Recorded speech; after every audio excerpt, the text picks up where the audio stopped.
I do not want you to be alone, alone. But oh, no, no, no, no, no.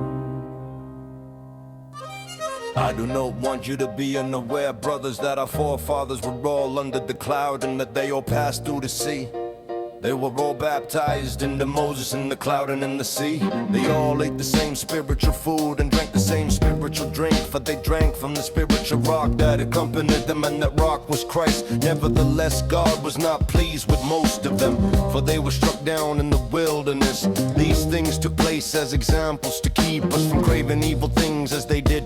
Do not be idolaters, as some of them were, as it is written. The people sat down to eat and drink and got up to indulge in revelry. We should not commit sexual immorality, as some of them did, and in one day 23,000 of them died. We should not test Christ, as some of them did, and were killed by snakes.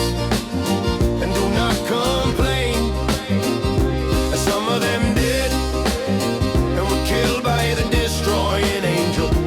Now these things happen to them as examples and were written down as warnings for us, on whom the fulfillment of the ages has come. So the one who thinks he is standing firm should be careful not to fall. No temptation has seized you except what is common to man.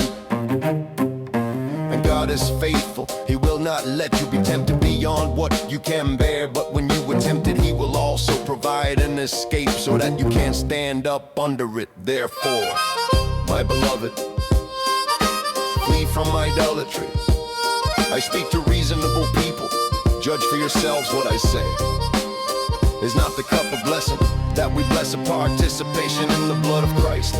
And is not the bread that we break a participation in the body of Christ? Cause there is one loaf, we who are many are one body, for we all partake of the one loaf. Consider the people of Israel, are not those who eat the sacrifices fellow partakers in the altar? Am I suggesting then that food sacrificed to an idol is anything? Or that an idol is anything? No, but the sacrifices of pagans are offered to demons, not to God.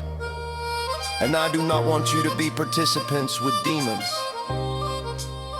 You cannot drink the cup of the Lord and the cup of demons too. You cannot partake in the table of the Lord and the table of demons too. Are we trying to provoke the Lord to jealousy? Are we stronger than He? Everything is permissible, but not everything is beneficial. Everything is permissible, but not everything is edifying. No one should seek his own good, but the good of others.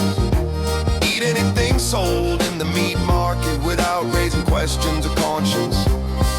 For the earth is the Lord's and the fullness thereof.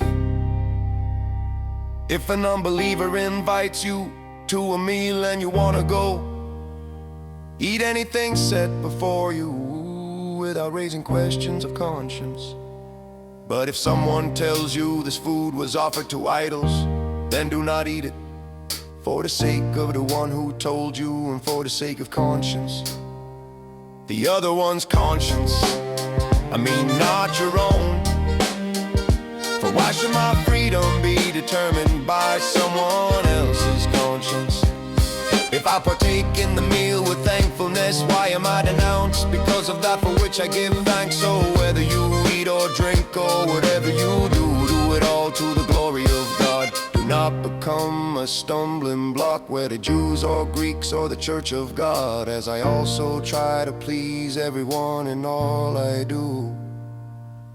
For I am not seeking my own good, but the good of many,